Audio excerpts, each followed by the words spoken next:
As his timelines are wrong. So what about his timelines? The timelines are wrong. I'm asking you questions. Can you answer them? It's either you want to interview yourself or you want to interview.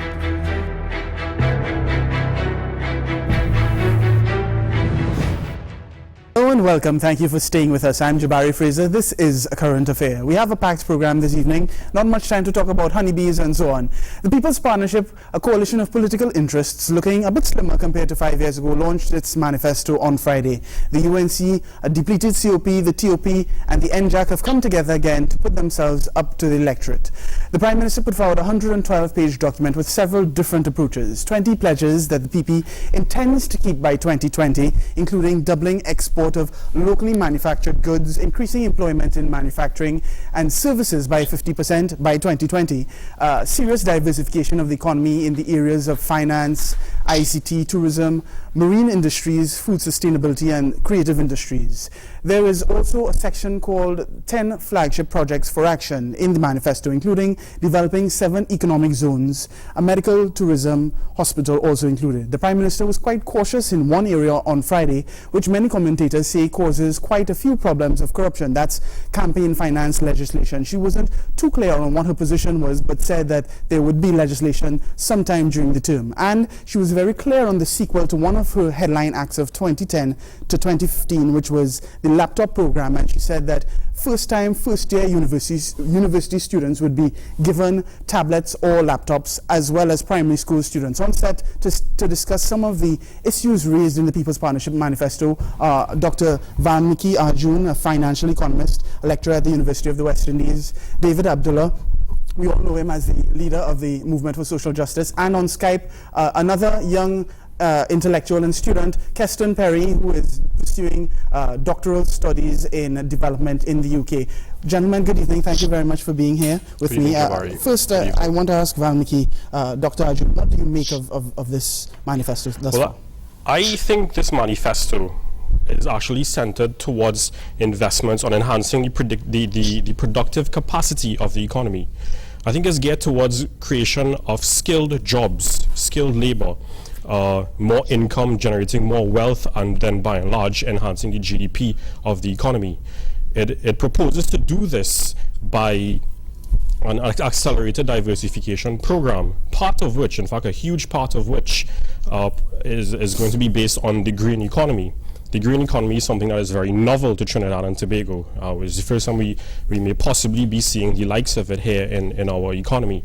I also wanted to point out that the green economy, it is something that is going to take some time to be put into effective action and can be costly in a sense. However, the UNDP economic program has actually shown empirically that a green economy initiative internationally, as a matter of fact, the economic benefits that this can have on an economy can actually be doubled within the space of 10 to 15 years, and this is doubled. This is at least doubled in the space of 10 to 15 years.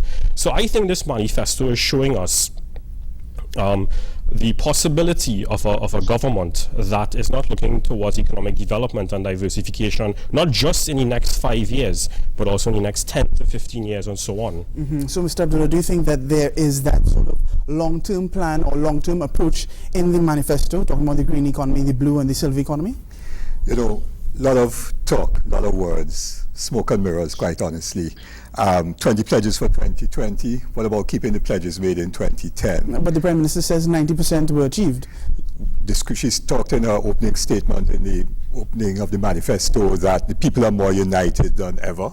Is that true? No. They were more united in 2010. They're very divided now. She said that the government practiced no discrimination. That's a joke. The country is secure as the people who are suffering from crime and violence. That there's business growth and a strong economy. What about the lady who had to get the central bank because she can't get foreign exchange? No. It's a lot of talk. And if we look at the 2010 manifesto, there were very important commitments made. You talked about campaign finance reform. In the 2010 manifesto, as part of the Faizabad Declaration, which was included in the manifesto, there was a commitment, very clear, explicit commitment to establish regulations for the financing of political parties in the country. That was not done. And I could go through all of those commitments that were made that were just not kept. Keep them in mind. I want to go to Keston Perry now. Once you're still hearing us, Keston, what do you make of the long-term development approach of this People's Partnership Manifesto? Thank you, Jabari. One can say that it is a continuation of the program of development that the People's Partnership came into office in 2010. In reading the document, there are a lot of ideas and proposals which seem to be up in the air at the moment and need to be parachuted, and in other words, need to be brought down to the ground in a real way. I think they're good intentions with respect to the program of development, but there are a number of contingencies with respect to oil prices. There was a very short section on the lower oil prices that we're facing in the country, which contribute to 80% of our revenues and 45% of GDP. And without considering where our monies are coming from, how do we expect to spend new sets of money and not know where they're coming from? So it's a very difficult task, and it's a very difficult proposal being made by the People's Partnership. All right, Dr. Arjoon, do you think that that issue of oil and gas prices was sufficiently addressed in Manifesto, or was it skirted over? I actually don't think it was sufficiently addressed in the manifesto. I wouldn't quite go as far as to say it was skirted over. I think what the Prime Minister and her government have tried to illustrate in the manifesto is a commitment to expand the economic borders of the economy beyond that of an oil and natural gas-based economy, which is where the diversification strategies come in. Now, your colleague on Skype raised the issue of how all of this is going to be financed. Where is the money going to come from? And from what the manifesto says, where do you think the money is going to come from? I think there's some hinting that money, and I'm actually quite in favor of this as a financial economist, that some of the money is going to come from public offerings, whereby state enterprises are going to be listed on the equities market, allowing the citizens of Trinidad and Tobago and hopefully citizens of the international economy to purchase shares from state-owned enterprises. Mm-hmm. This is actually going to help build our economy in three ways. First of all, it is going to provide financing to these state enterprises in order for them to meet their investment obligations on their projects, and also to the state. Secondly, it is going to build the primary stock exchange and the secondary securities market, which is what should have happened in our case since, in my opinion, many years ago. That is going to create greater liquidity in the stock market. It is going to increase the size of the stock market. Mm-hmm. I want to bring Mr. Abdulah in here. I know you've had a lot to say about the IPOs and the initial public offerings. How do you respond to that? Is it sufficient, and is it being done in the correct way to have this be beneficial to the country? No. We have a situation where there are many questions that still surround the First Citizens IPO, which have not been resolved. Commitments were made for investigations to take place. The Securities Exchange Commission is supposed to be doing an investigation. That has not been completed. And now we have an IPO with Phoenix Park gas processors in a situation where NGC is a mess. NGC is the parent company of Phoenix Park. There are questions about expenditure that was unapproved and huge increases in budgets for public relations and corporate communications and so on at NGC. NGC is engaged in a wastewater project with WASA, where there are interlocking directorates between NGC and WASA. The CEO of NGC is the chairman of WASA and so on. And these things make for very uncomfortable public offerings. And really what is happening is that we are selling the crown jewels in order to try to raise finance to cover recurrent expenditure for the budget. It's not about investing in new economic activity. The government needs money to pay public servants, and they're selling the crown jewels to do that. After you sell the crown jewels, what next? Mm-hmm. Thank you very much, Mr. Abdulah. Stay tuned. This is a current affair. When we come back, we're going to look at some of the social programs that the PP manifesto contains. Stay tuned. It's either you want to interview yourself or you want to interview. What is Apex? It is the pinnacle of high-performance vision. It is clarity, no matter what angle you look at. It is comfort for every vision, all day, every day. And it's customized with every digital measurement your eyes require to see at their very best. Apex, the ultimate lens designed for your eyes. Only at Value Optical, caring for your eyes. I gotta confirm on the target. Take him alive, it's possible. But you all know what this man is capable of. Target's on the move. It's power. Oh my God. Gotta get out of here. This is bigger than President Hillary. We're planning a full-scale attack.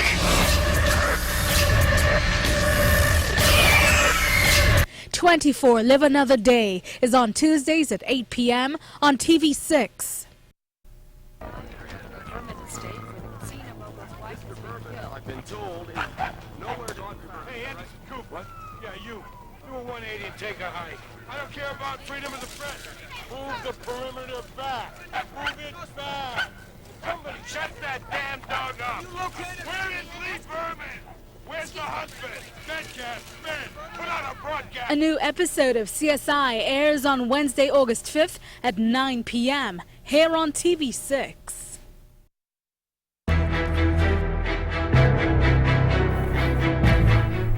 Welcome back. This is the Current Affair. In the People's Partnership Manifesto, there is a promise to increase employment in the manufacturing and services sector by 50% by the year 2020. Keston, Mr. Perry, do you think that there is that genuine possibility to have such a large increase in 5 years' time?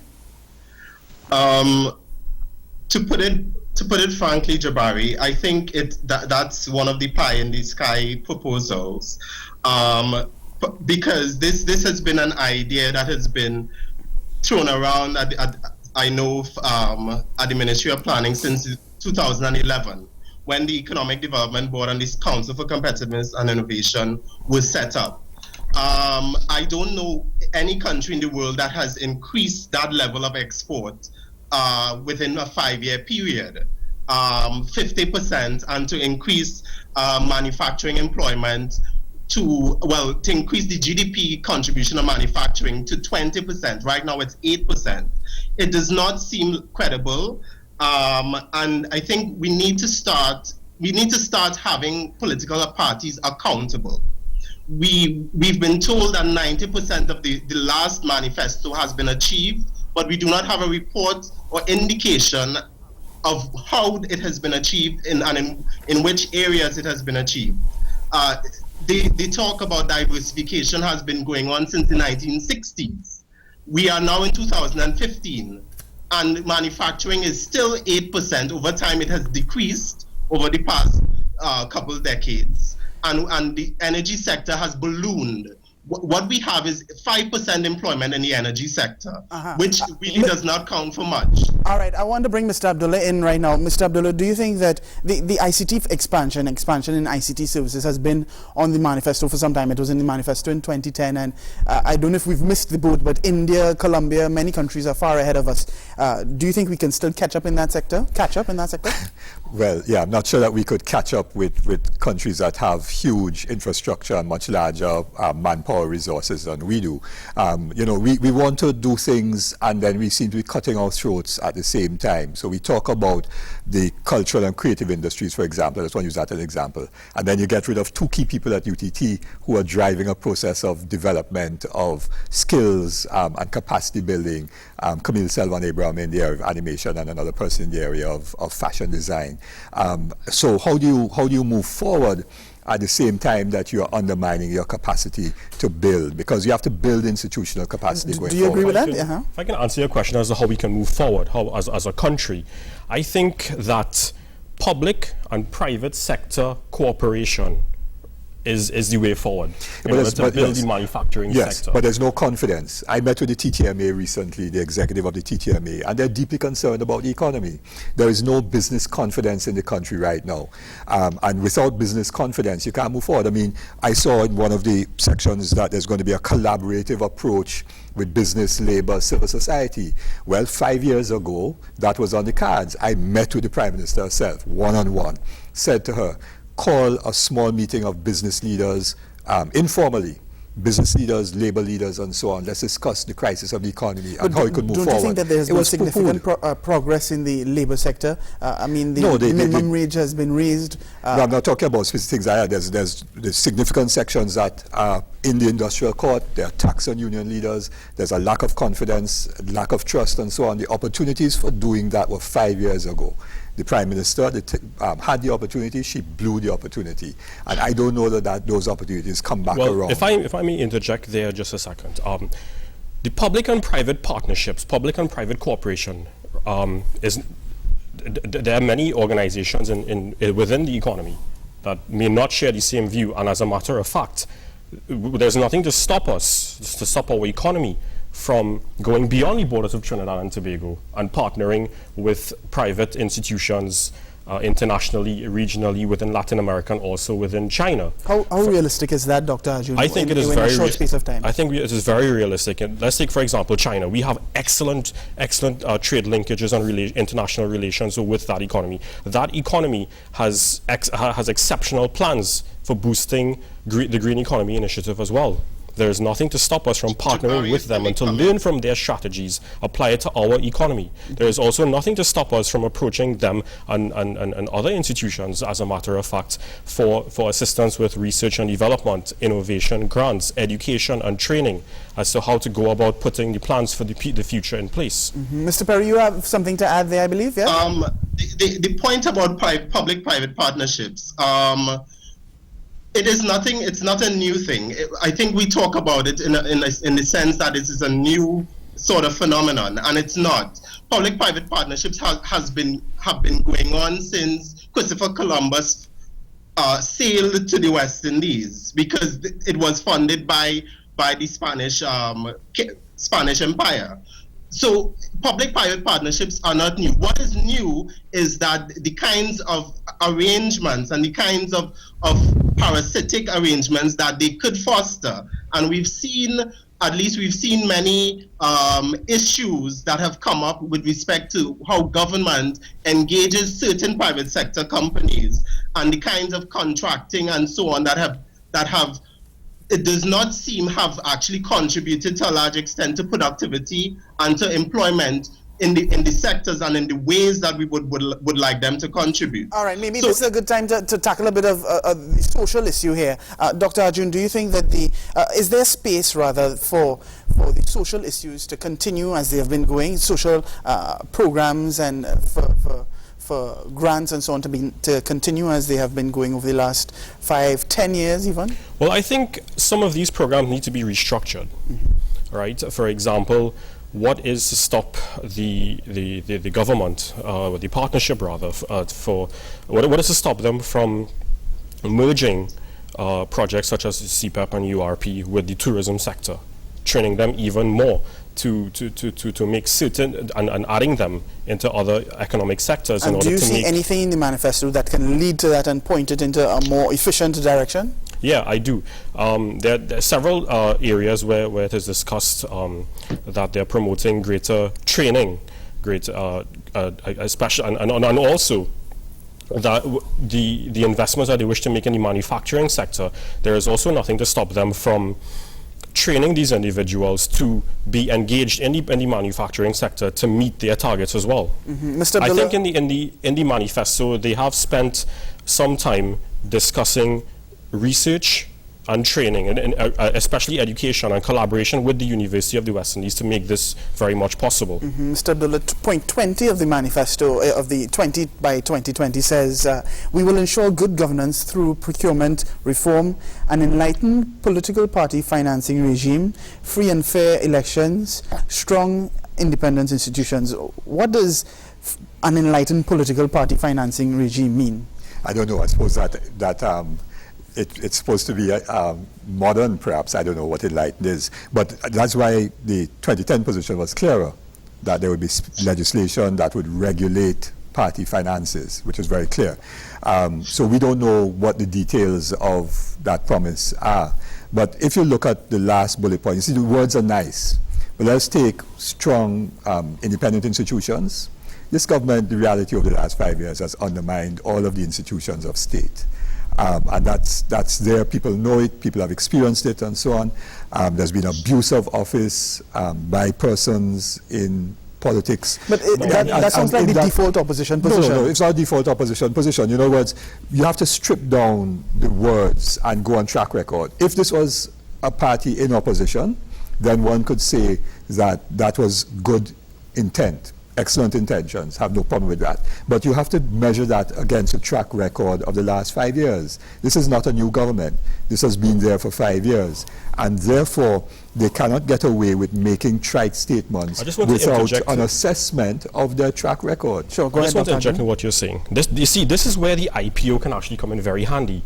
The IPO gives the public partial ownership of these state enterprises. But it's skewed ownership. It's skewed ownership. It's skewed ownership because the reality is, as happened in FCB, a minority of people inevitably... The regulation needs to be put in place, whereby there's less institutional concentration of ownership. No, our proposal was, for example, that if you needed to engage some more investment in some of the enterprises, and there's excess liquidity in the system, and institutional investors have no outlet for their money, like pension funds, NIB, unit trusts, and so on, allow some shares perhaps to be sold to institutional investors with no secondary market, because you would then enable institutional investors to get a rate of return on their investment, which will strengthen pension funds and NIB and so on, which are languishing right now in terms of rate of return on their investments. You would satisfy a cash injection into the institutions that they could then be stronger, whether it's FCB or Phoenix Park is the case. But once you create a secondary market in the situation, you are going to have greater and greater inequality of ownership, and that is what happens. Not necessarily so. Not necessarily, but see what has actually happened, and I'm sure you'll find that is reality. If you could hold your point just for a quick second, we have to take a quick commercial break. When we come back, we're going to have a little bit more from Dr. Arjoon, and we'll also join Keston Perry on Skype for some more.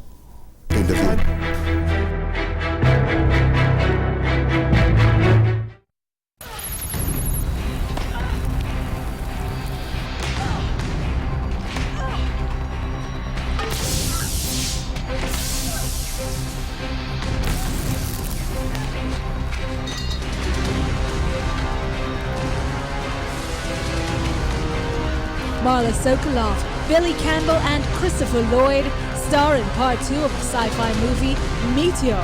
See it tonight at 8:30 on TV6. You want to interview yourself or you want to interview? Welcome back to Current Affair. We just have about 4.5 minutes left. If we could squeeze out some extra time from the producers. Dr. Arjoon, what do you have to say to that? Well, I think with IPOs, there needs to be less institutional investor concentration in terms of the ownership of stocks, particularly in the primary offering, the initial offering.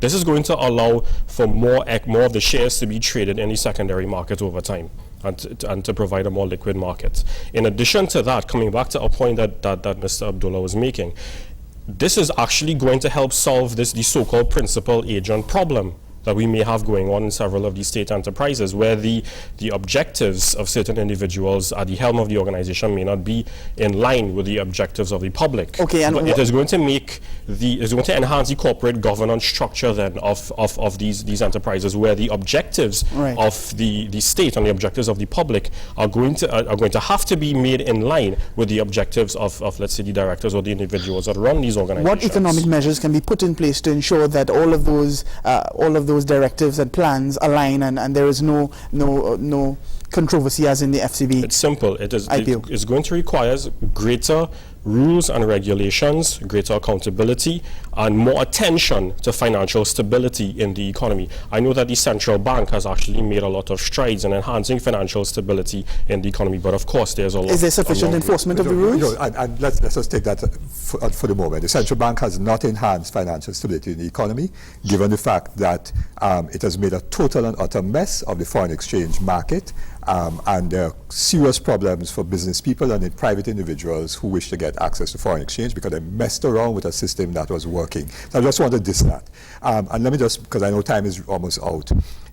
This is supposed to be actually just one aspect of financial stability. We're running out of time. The issue is, but the foreign exchange is the most important marker in an economy which is an open economy such as Trinidad and Tobago.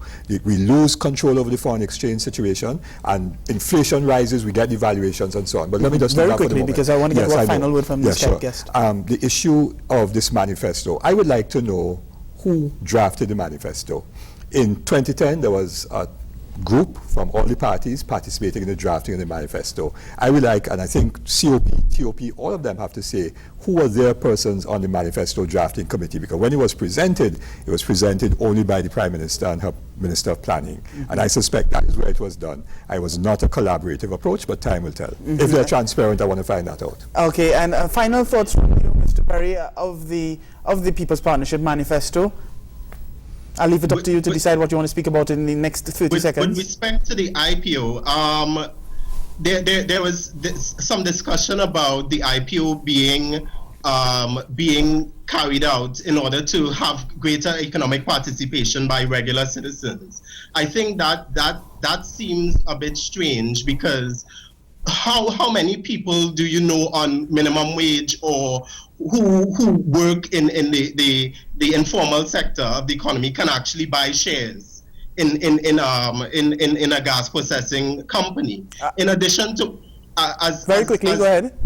I wanted to say that the manifesto itself, I think, points to a wider issue of accountability and a wider issue of how governments and how political parties report and how they go about setting out their plans and strategies. Good. We need, as a public, to be more participative in that process and to be able to engage them further. Thank you very much. That's all the time we have. I'd like to thank Mr. Abdulah, Dr. Arjoon, and Mr. Perry for joining me this week. It's a very short program. We have the same problem every week. And of course, thank you, the viewers, for your contributions all the time on Twitter and Facebook. Join us next week, Sunday at 7:30 after the TV6 News. Don't forget, this program is rebroadcast on Tuesday at 9:30 a.m. This is A Current Affair. Good evening.